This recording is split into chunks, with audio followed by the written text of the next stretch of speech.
raadiosaade Vaba Sõna. Põnevatest teemadest räägivad saatejuht Anti Poolamets ja huvitavad saatekülalised. Tere head raadiokuulajad, täna on stuudios Anti Evelin Poolamets, mõlemad Lääne-Virumaalt valitud Riigikogu liikmed. Me vahendame kõige värskemat teavet Riigikogu komisjonidest, istungisaalist ja muidugi ka kuluaaridest, mis sosinad seal käivad, milliseid mõtteid liigub. Täna me alustame emakeelepäeva teemadega ja siis me jõuame rääkida valitsuse vahetusest ja puudutame ka seda, et kuidas on olukord Ukraina, Trumpi ja üleüldse Trumpi materdamise rindel, et kas on ka rahulikumaks jäänud või siis rünnatakse meie võtmeliitlast sama raevukalt edasi kui vahepeal. Evelin, aga täna on tõesti eriline päev meie jaoks veel kahekordselt, sest emakeelepäev on niikuinii kena tähtpäev, aga meie astume üles täna ühes etenduses, mis on setokeelne. Ja tere ka minu poolt, tõepoolest igat moodi võib ju oma emakeelepäeva tähistada ja meie võiksime täna nõuks siis üles astuda setokeelses lauluetenduses, kuna minu vana emapoolsed ja vanaisapoolsed sugulased on kõik Setomaalt pärit ja lapsena kasvasin ma üles setokeelses keskkonnas. No su isa rääkis ikka puhas setokeelt ja ta oli ju kuni 7. eluaastani lihtsalt setokeelne laps. Jah, seda on küll ja ega see oskus ju kuhugi ei kadunud ja mul on ka endal väga tore meenutada neid lapsepõlve hetki ja väga huvitavalt kerkivad need lapsepõlves kuuldud sõnad ja rõhud jälle kuskilt mälukihtide vahelt üles, et see on väga põnev. No me oleme seal koos etenduses, aga mina tunnen, et sinule seto intonatsioon, häälikud, need on ehtsamad, et minu sõnavara on ikkagi võib olla setokeelne, mida ma kasutan, aga just nimelt hääldamine on põhja-eestilik ja seda võib-olla ei saagi kätte, see on just see päris emakeel, mida sa oled saanud või sina vähemalt poole kõrvaga kuulnud. Jah, et need murded ja meie pärimusest tulenevad oskused ongi kõik see, mis meie kultuuri rikkaks teeb, nii et kõigile toredad emakeelepäevad. Ja ma tahtsin öelda seda, et tegelikult tuletan meelde su isa näidet, kes oligi ehtne setokeele kõneleja, hiljem ta kolis sinna võru keele alale ja ka võru keel sai talle täiesti selgeks, ma olen teda kuulnud kõiki neid murdeid rääkimas, see oli hämmastav. Aga oli ka selline asi, et suruti alla oma emakeele oskust, sest tegelikult emakeel on selle, mille sa emalt saad. Ja kui minu äi ja sinu isa läks kooli, siis öeldi, et mis mõttes setokeel, eks ole, aga see oli tema emakeel. Ja niimoodi just kooli kaudu on inimestesse oma murdekeel või tegelikult see õige oma emakeel välja surutud.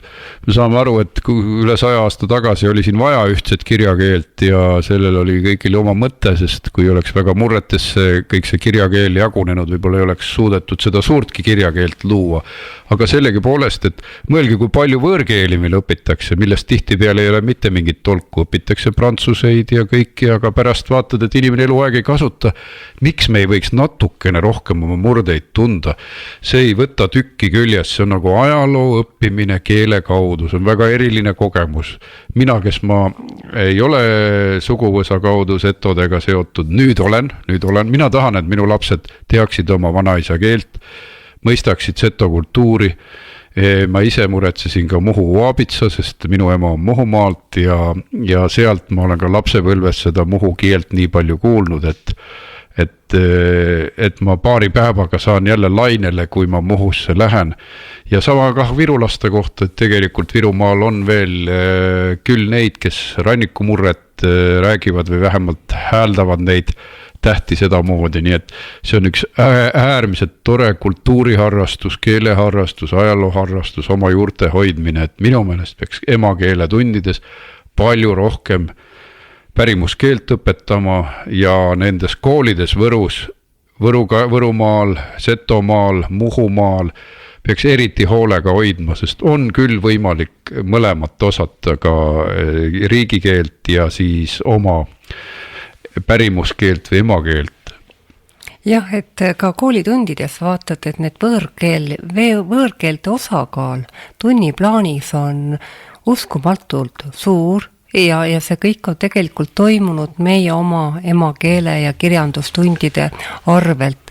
Et leian, et pigem tegelikult tuleks siin seda tasakaalu nihutada emakeele suunas, et lapsed õpiksid rohkem eesti keelt ja kultuuri ja kirjandust tundma, sest seda võõrkeelt tuleb igapäevases elus nii palju.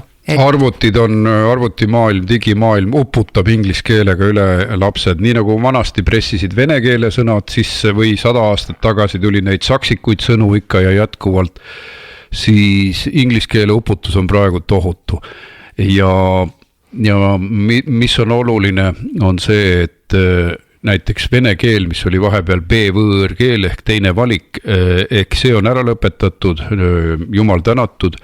Ehk vahepeal meid omamoodi nagu venestati ka edasi, tehti kakskeelseks, et kui me tahame, et eesti keel valitseks Eestis, siis ei ole vaja Eesti lastel kohustuslikus korras vene keelt tuupida.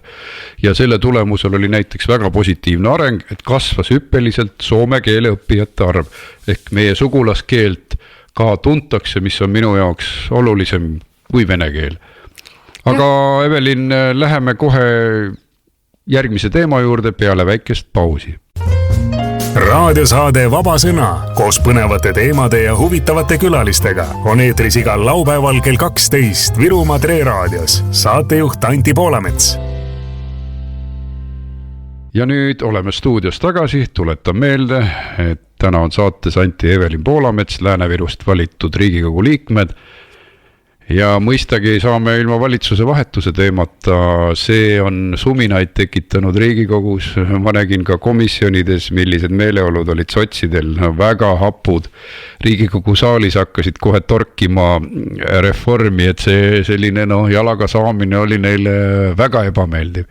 Aga ma küsin Evelin esiteks muljete kohta, kas sa ka neid õhus olevaid meeleolusid nägid ja siis läheks põhjuste juurde.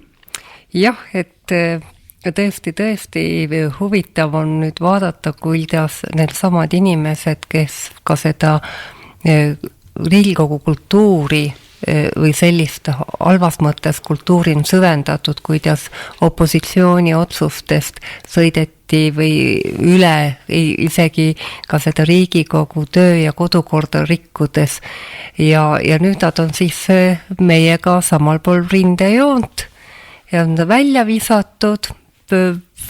No nüüd siis näeme ka neid hapusid viinamarju, kuidas siis sotsid sõimavad kõike seda valitsust ja väga huvitav. Mina suure rõõmuga jälgin seda, kuidas sotsid peavad omal nahal nüüd kannatama kõike seda, millest nad ise osalised olid.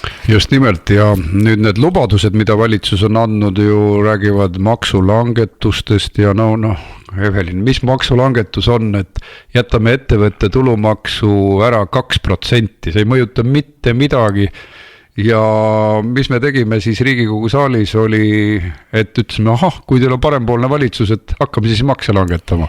Jah, et see valitsuse remont prooviti meile siis nüüd kõigile siin ühiskonnale ka tuua nagu uut lahendust, et nüüd on kõik palju parem kui varem, sest varem olid sotsid kõiges süüdi ja et meil on see riigi valitsemine olnud vasakpoolne ja et nüüd läheb kurss paremale. Ja eks me tulime siis valitsusele appi, EKRE esitas 6 eelnõud, mis kõik puudutasid viimasel ajal kas tõstetud või kehtestatud makse. Et tegime ettepaneku kaotada ära automaks, tegime ettepaneku alandada käibemaks, ettepanek alandada tulumaks, et rida makse ja nüüd saab siis jälgida, kas meie nii-öelda remonditud valitsus peab oma sõna kinni. No ei, ta ei pea, sellepärast, et neil on rohepööre, mis sööb kogu raha ära. Ja siis, kui veel riigikaitsele ka raha panna, mida on vaja panna, siis nad on lõhkise küna ees, et tegelikult ei saa 2 sellist suurt asja teha. no rohepööre on kindlasti suur, aga väga kahjulik, riigikaitse on ka suur, aga väga vajalik. Nii et need asjad ei klapi kuidagi kokku, kui rohepöördelt raha ära võtta, tõmmata kas või 3/4 kokku, siis riigikaitsele jääks raha juba sel aastal ülegi võib-olla, et me saaksime kohe 5% SKP-st riigikaitsele panna, nagu ka Donald Trump on rõhutanud, et peaks olema. Mind hämmastab see, et leitakse nagu kuskilt õhust 2,6 miljardit meretuuleparkide toetuseks aga ei leita miljarditki riigikaitseks, et eriti veel praeguses olukorras. No ma ei tea, kas meid ohustab siin Eesti see, et me lähme keema või et suvel kõik kõrbeb või ohustab meid agressiivne naaber. Jah, kallid inimesed, külm on Eestis jätkuvalt, isegi kui siin peaks 0,5 kraadi soojemaks minema, ikka on külm ja oleme rõõmsad selle üle, kui tuleb mõni soojem suvi. Kliima muutub mitte inimesest sõltuvalt, vaid ikka kõigest muust sõltuvalt, mis on päike, maakera kaldenurk ja kõik muud asjad kokku. Aga sellest me ei süvene praegu. Ma küsin Evelin, et kas sa nägid ka mingisuguseid manöövreid selles valitsuse vahetuses, mis võib-olla jäid tähelepanuta, et üks politoloog ütles, et tegelikult see oli Isamaa pärast kõik, et Isamaa ümber keerles, et tema toetust vähendada ja teine variant, et kas me ei või näha seal tohutuid korruptiivseid skeeme, et nad tahavad seal kahekesi koos Eesti 200-ga otsustada ära, et kes saavad tuumajaama omanikeks.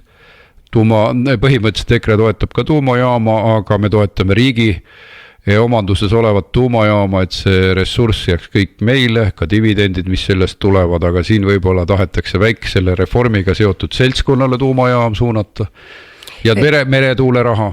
Jah, et eks selguvad aja jooksul, kuhu see koer tegelikult maetud olid, võib-olla on mitu põhjust korraga, et kas või see käitumine, et üks päev räägitakse, küll on vaja meretuuleparke toetada ja üleöö see suhtumine muutub ja ma arvan, kindlasti üks osa võib ka olla Reformierakonna kukkunud reitingus ja Reformierakond on väga palju pärast seda valitsusest sotside väljaviskamist pöördunud Isamaa poole, kutsunud neid valitsusse korduvalt avalikult, et Isamaa ma ei tea, ta ei ole otsa ei ega öelnud ka, et ju nad võib-olla ootavad väga rasvast pakkumist. No Isamaa tahab kindlasti valitsusse, aga ta ei pruugi kohe tahta, ta võib-olla tahab üle elada kohalikud valimised, sest nende reiting on kõrge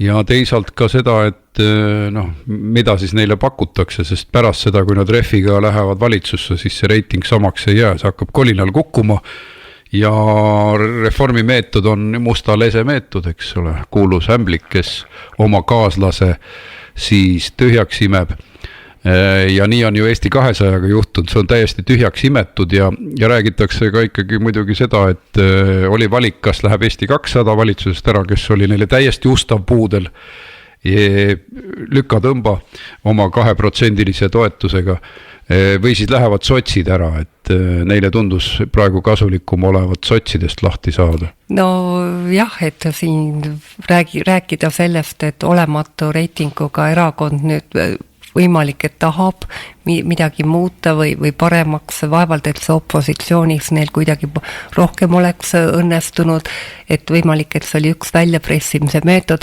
aga kui vaadata sotside reaktsiooni, nad on väga pettunud, nad on väga kibestunud, et nad välja visati ja mina näen jälle siin tõesti, nagu sa ütlesid, et musta lese versioon Reformierakonnalt poolt, mina näen seda plaani juba algusest peale, et võtame nagu ballastina sotsid pardale, kui raskeks läheb, siis tõukame nemad nagu üle ääre, et saab jälle õhupalli. Ja, no see on ref on selline nagu mingisugusest krimifilmist tegelane, kes kogu aeg oma ka neid kuriteokaaslasi katuselt alla tõukab ja aeg-ajalt neid püstolitoru ette paneb ja gangsterifilmi tüüpilised stseenid. Aga tegelikult on neil väga palju probleeme, kui nad jäävad Eesti 200-ga, võivad mõned otsused läbi suruda kuskil oma jopedele kantida tuulerahasid hiiglaslikes kogustes, mida siis pärast on väga raske tagasi pöörata, tuumajaama rahasid ja kõike, et see on reform võib minna, ma ütlen võib, kindlalt ei ole siin midagi, ma ei saa tõestada, aga mul on tunne, et toimub üks suur NRG-tehingu planeerimine kogu selle rohepöörde taustal, et ärastada Eesti energiasüsteem igasugustele oligarhidele. See juba käib tegelikult, sest tuulealasid ostetakse kokku aga REFi põhimure on, et need läheksid õigetele semudele need rahad. Ja selle ümber käib suur manööver, sest ärme unusta, et reformi elu on keerlenud korruptiivsuse ümber, autorollode ümber, 10 miljoni dollari ümber, webfondide ümber, R-hoolduste ja rahade ümber, Tallinna Sadama ümber, see on üks tihe aukudega Šveitsi juust, kus igas augus pesitseb korruptsioon. Ja see on olnud Reformierakonda defineeriv nähtus. Nad ei ole turumajanduse partei, vaid semukapitalism. Mulle, sulle, keegi tassis kohvrikesi ämmakappi. See defineerib praegust peaministrit ja see on ohtlik, et kui vanasti virutati ühtesid summasid, tassiti ühe summadega, ütleme kilekotte, siis nüüd räägitakse miljarditest ja miljarditest. Me läheme väga ohtlikule ajastule vastu. No võimalik, et reformi ajendas ka see, et tekkis surmahirm, et see Eesti, see lüpsilehm Eesti juba mitmendat kvartalit majanduslanguses hakkas kätte ära kärvama. Ja nüüd oli vaja midagi radikaalselt muuta ja nüüd me näeme, mida nad siis muutma hakkavad. Ma tean, et sotsid olid väga tuumajaama vastu, tuumaenergia vastu, samas Reformierakonna liikmed, mõned seal on väga aktiivselt tuumajaama eestvedajad ja kui nüüd me mõtleme, kui me tahame Eestis mingit tööstust arendada või et meile tuleks investeeringud, siis meil peab olema juhitav elekter. Olgu ta siis kas kivisöest või olgu ta siis kas tuumaenergiast või põlevkivist ja enne ei hakka midagi juhtuma ja kui meil ei ole tööstust, kui meil ei ole tootmist, ei ole meil ka majandustõusu ja see ongi, ma arvan, see põhjus, et midagi tuleb selle energeetikaga ette võtta, sest see tuuleenergia, no andke andeks, no see ei hakka tööle. Vaata, kui nad näevad numbrit 13 oma toetuses, mis oli ühel nädalal siin hiljuti, siis võib ka tekkida see tunne, et tuleb võtta viimast, et meid ei valitagi tagasi, me ei võida enam, see lootus muidugi ei kao kunagi, sest neil on abiks meedia ja kõik võimalikud Prigožini skandaalid, afäärid, pettused, e-valimised, kõik on neil olemas, aga siiski, poliitikud on ka need, kelle meeleolud vahelduvad ja see on see, et tuleb võtta viimast 2 aastaga ja Eesti 200 ja Reformi toetus koos, kui vaadata neid kõige madalamaid andmeid, mis viimati tuli, on ju ainult 15%, et 13 + 2 annab 15.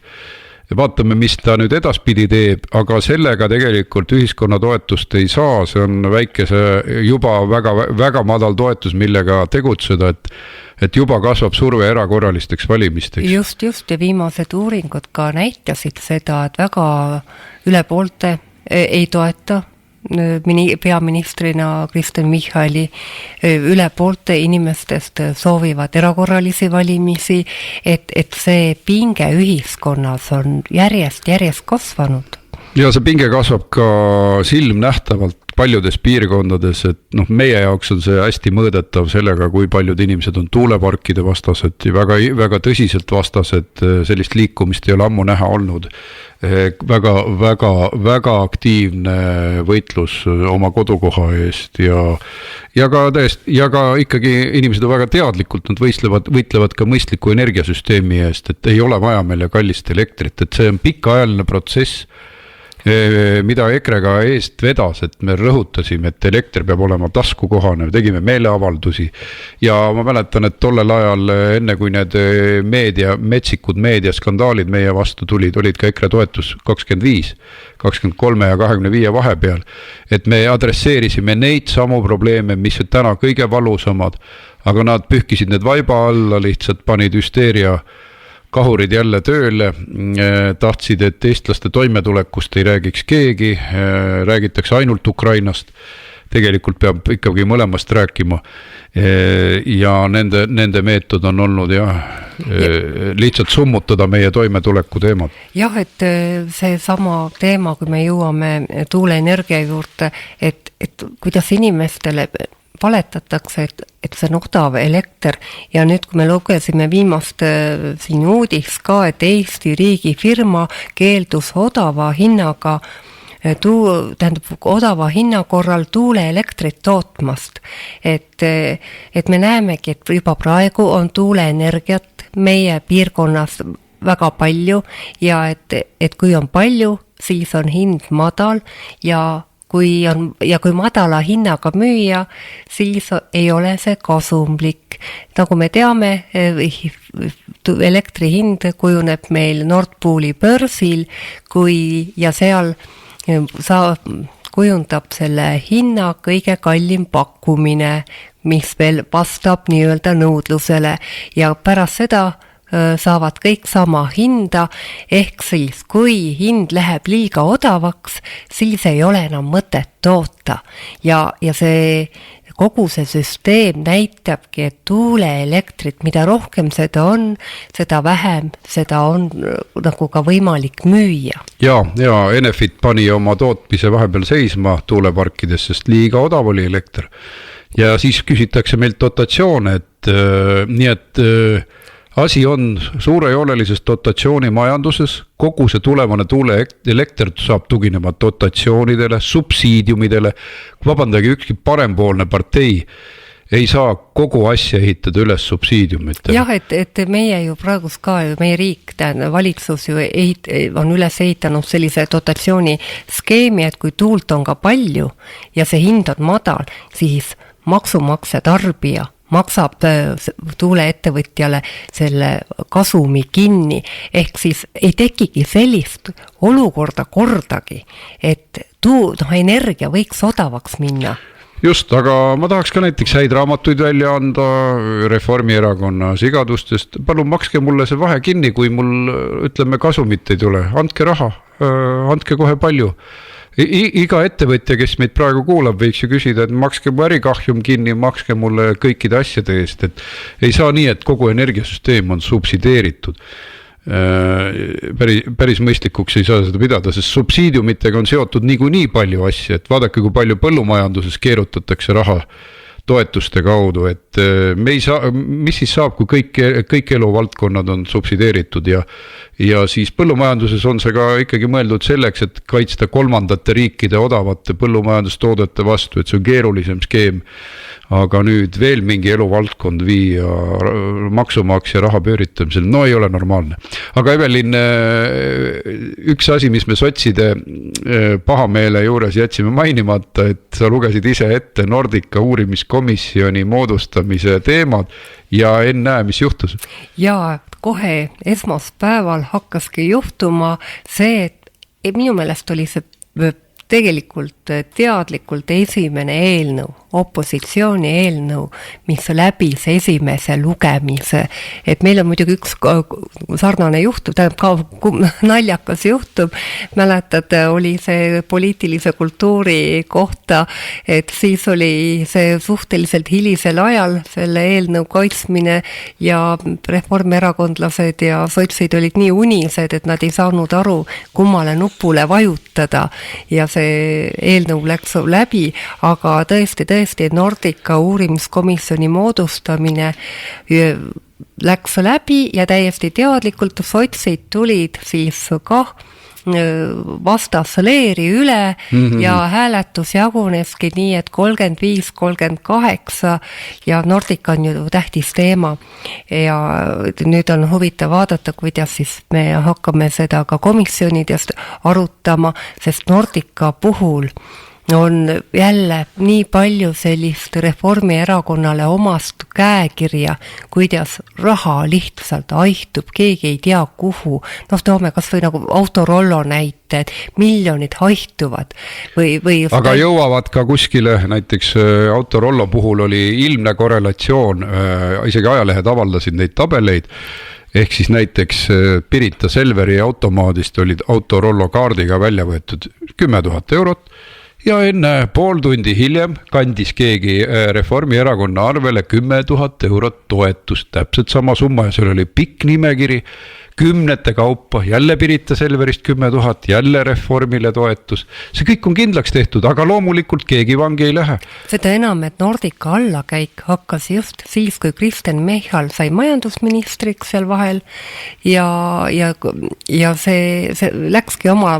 Keit Kasemets ja kompanii kantisid veel viimasel hetkel suuri summasid ja kui oli juba selge, et pankrut on käes. Ja viimased veel toetussummad, maksumaksja raha kanti eelmise aasta kevadel ja kuigi KredEx ei tahtnud seda teha, siis Keit Kasemets survestas neid teatud kirjadega, et ikkagi makstakse sinna pankrotipesasse veel 1,5 miljonit, et nii selgelt on näha sellist reformierakondlikku käitumist. Täpselt, Reformierakonna hall kardinal Keit Kasemets, iga kord, kui seda teemat puudutada, läheb muide peaminister väga närvi, ärritub korralikult ja see näitab, et see on enda nõrk koht, et nad tegid Kasemetsa jaoks eraldi seadusi, et saaks tema halliks kardinaliks määrata ehk riigi sekretäriks. Ja meil oli ju see Nordica uurimise teema ju ka seal riigieelarve kontrollikomisjonis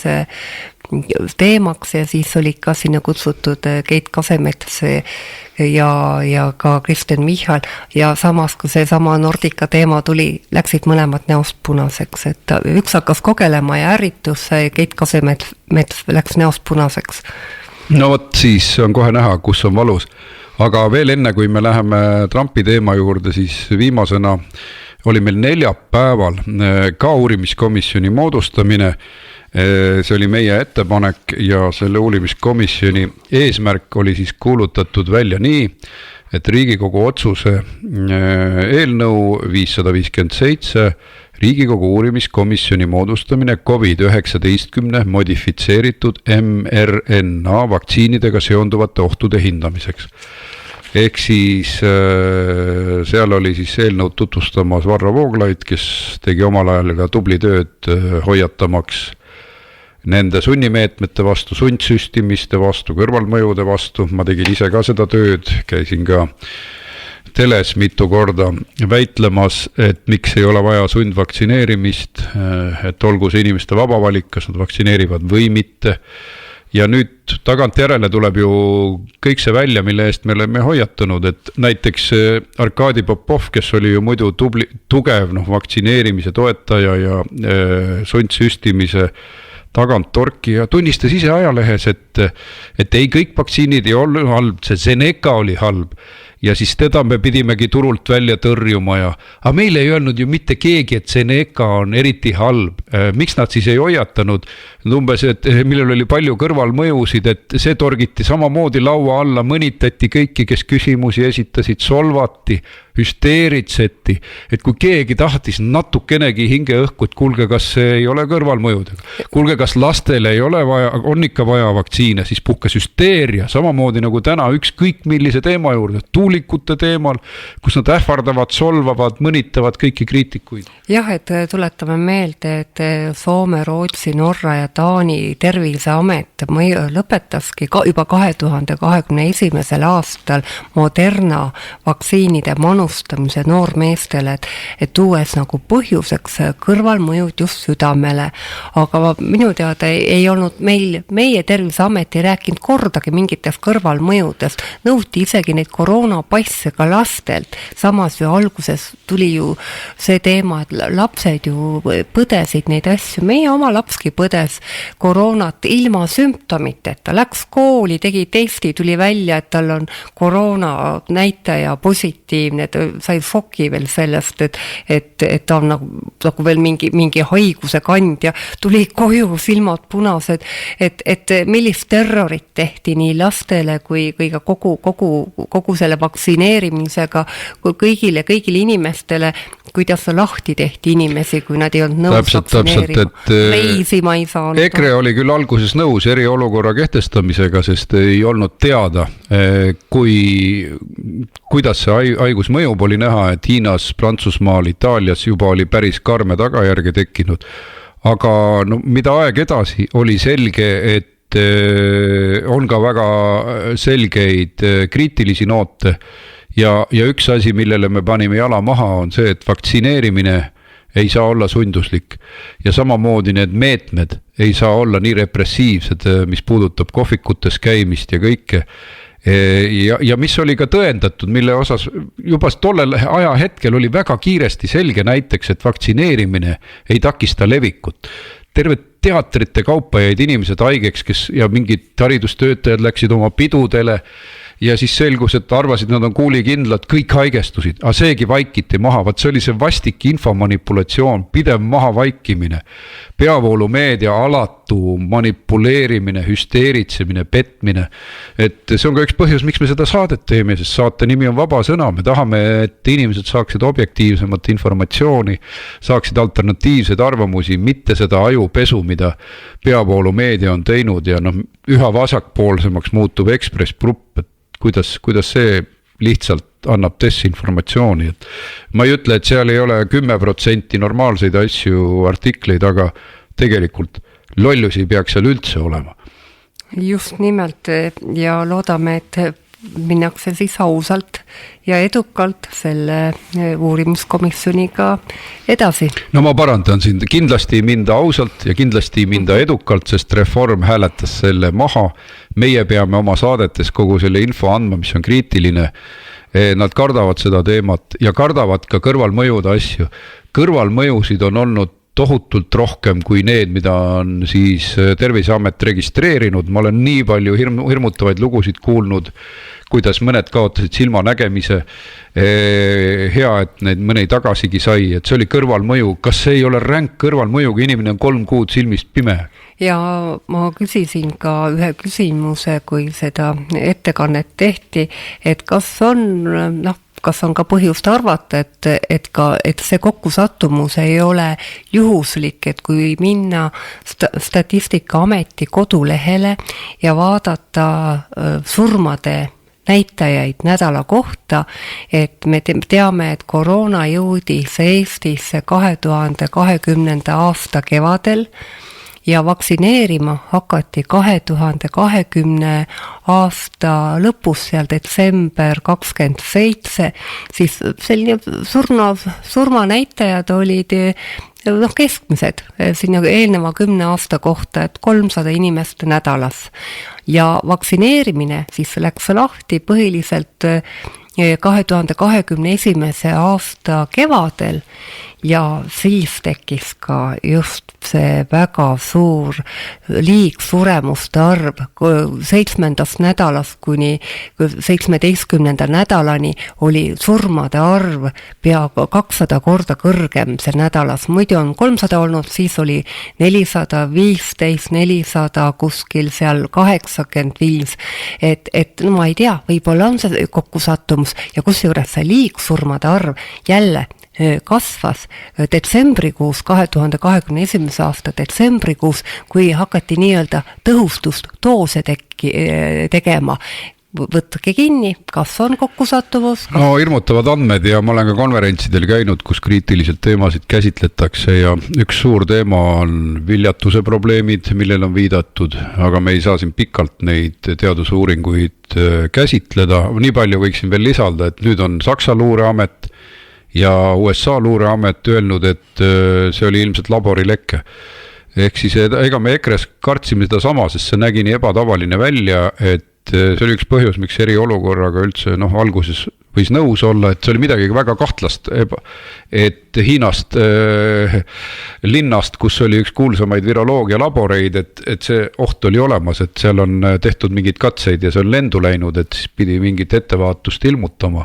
Ega inimestel oligi hirm, et see ei ole tavaline viirus. See ei ole selline loodusest tekkinud, nagu meil ikka need igasugused viirused siin levivad gripi erinevate tüvede all, et see ongi midagi tehislikku ja midagi sellist, mida ei ole kunagi varem nähtud. No 2 luureametit nii väidavad. Muidugi, kui meie juba tollel ajal sellest rääkisime oma saadetes, siis irvitati sellise teema üle, nagu ikka. Siin me oleme, et hoiatasime ammu, et see võib just nii olla. Aga viimase teemana jõuame pisut käsitleda seda, kuidas Trumpi materdamine on veidi lahjemaks jäänud. uudised ütlevad, et USA on hakanud väga nutikaid sanktsioone Venemaa vastu rakendama, ehk siis piirama nende pangandustehinguid nafta ja muu osas, mis on Venemaale eriti valusad. Neid ei ole, on meetodeid, mida nende vastu ei ole veel tehtud, aga USA on nad käivitamas. Ja teiseks on ju selge, et mida me üldse oleme näinud siin viimastel nädalatel, Zelenski ja siis Trumpi ja J.D. Vance'i kohtumine, et see on ju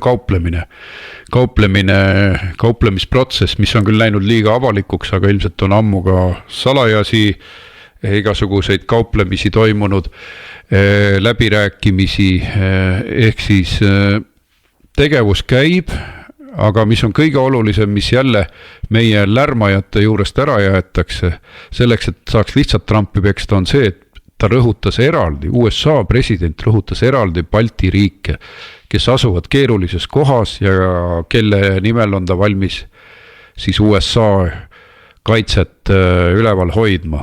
Et see on kõige tähtsam, mida rõhutada meie seisukohast. Ikka sõimati ja see sõimamine läks ikka nii radikaalseks, et tuletan meelde, et meie Eesti eurosaadik, siis Isamaa liige Terras on kutsunud USA-le sanktsioone rakendama. Minu meelest pärast seda nagu, mis tõsiselt võetavusest me räägime, et Eesti esindajad kutsuvad USA sanktsioonide alla panema koos Venemaaga või mis plaan on, et nad ei taha USA lennukeid, nad ei taha USA toetust, nad ei taha USA rahastust, mis taastati meil siin ära, kui vahepeal olid kõik asjad kinni pandud, need USAID-i rahastused. Ja aga mulle tundub küll, et nüüd on natukene kraade USA suunal madalamaks keeratud, et vahepeal jäi tõesti selline tunne, et Eestil on 2 vaenlast, üks on USA, teine on Putin ja vaadates neid meediakajastusi tundus, et vaenlane number 1 ongi USA, aga nüüd näha on, et ka peaminister ja ka välisminister Margus Tsahkna on võtnud kraade vähemaks ja on öelnud, et ja USA on meie liitlane ja ilma liitlaseta me ei saa siis hea teada, et lõpuks tuli mõistus koju tagasi. No eks ole ka meie töö, et me hoiatasime mitmel pool, et ärge minge nagu leili. Et olge mõistlikud, et see on meie julgeolek ja see on tõesti meie julgeolek. Sest USA meie võtmeliitlane, ta annab ka pool Ukraina julgeoleku abist, et sõimamine, mida annab sõimamine sellisel puhul? Et kas te tunnete ennast palju tähtsamana selle võrra ja ma nägin sotsiaalmeedias nagu tavalist inimest sükest tohutut vihahoogu, aga inimesed mõelge Eesti riigi peale, kui väiksed me oleme, kas meil on liitlasi vaja või ei ole, või siis on juba meile tekitatud psühholoogiliselt tunne, et me oleme mingi impeeriumi osa. See tunne võibki olla tekkinud sellest, et meil on USA vihmavari.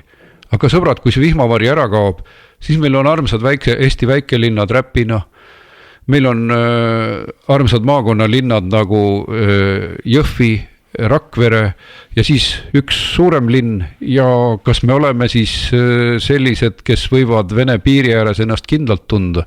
Meil on vaja liitlasi, tarka poliitikat, välispoliitikat, ratsionaalset, rahulikku, mitte hüsteeritsevat.